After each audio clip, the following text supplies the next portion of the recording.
In those days there was again a large crowd, and they had nothing to eat. He summoned the disciples and said to them, I have compassion on the crowd, because they've already stayed with me 3 days and have nothing to eat. If I send them home hungry, they will collapse on the way, and some of them have come a long distance. His disciples answered him, Where can anyone get enough bread here in this desolate place to fill these people? How many loaves do you have? He asked them. 7, they said. Then he commanded the crowd to sit down on the ground. Taking the 7 loaves, he gave thanks, broke the loaves, and kept on giving them to his disciples to set before the people. So they served the loaves to the crowd. They also had a few small fish, and when he had blessed them, he said that these were to be served as well. They ate and were filled. Then they collected 7 large baskets of leftover pieces. About 4,000 men were there. He dismissed them and immediately got into the boat with his disciples and went to the district of Dalmanutha.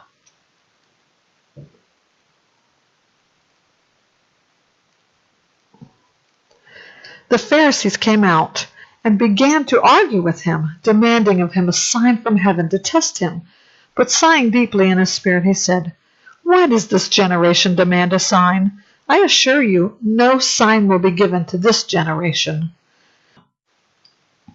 Then he left them, got on board the boat again, and went to the other side. They had forgotten to take bread and had only 1 loaf with them in the boat. Then he commanded them, Watch out, beware of the yeast of the Pharisees and the yeast of Herod. They were discussing among themselves that they did not have any bread. Aware of this, he said to them, Why are you discussing that you do not have any bread? Don't you understand or comprehend? Is your heart hardened? Do you have eyes and not see? Do you have ears and not hear? And do you not remember? When I broke the 5 loaves for the 5,000, how many baskets full of pieces of bread did you collect? 12, they told him. When I broke the 7 loaves for 4,000, how many large baskets full of pieces of bread did you collect?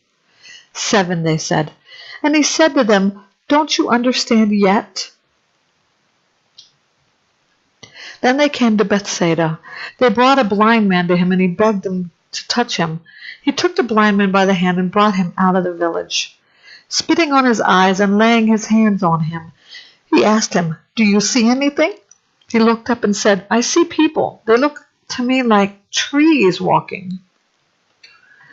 Again, Jesus placed his hands on the man's eyes, and he saw distinctly. He was cured and could see everything clearly. Then he sent him home, saying, Don't even go into the village. Jesus went out with his disciples to the villages of Caesarea Philippi, and on the road he asked his disciples, Who do people say that I am? They answered him, John the Baptist, others Elijah, still others one of the prophets. But you, he asked them again, Who do you say that I am? Peter answered him, You are the Messiah. And he strictly warned them not to tell no one about him.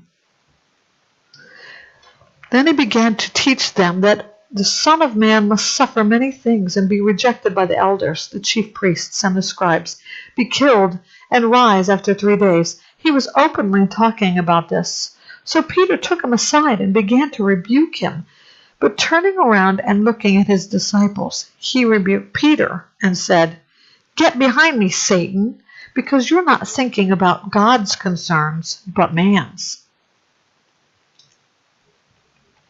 Summoning the crowd along with Jesus' disciples, he said to them, If anyone wants to be my follower, he must deny himself, take up his cross, and follow me.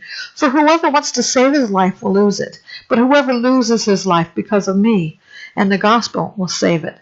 For what does it benefit a man to gain the whole world, yet lose his life? What can a man give in exchange for his life?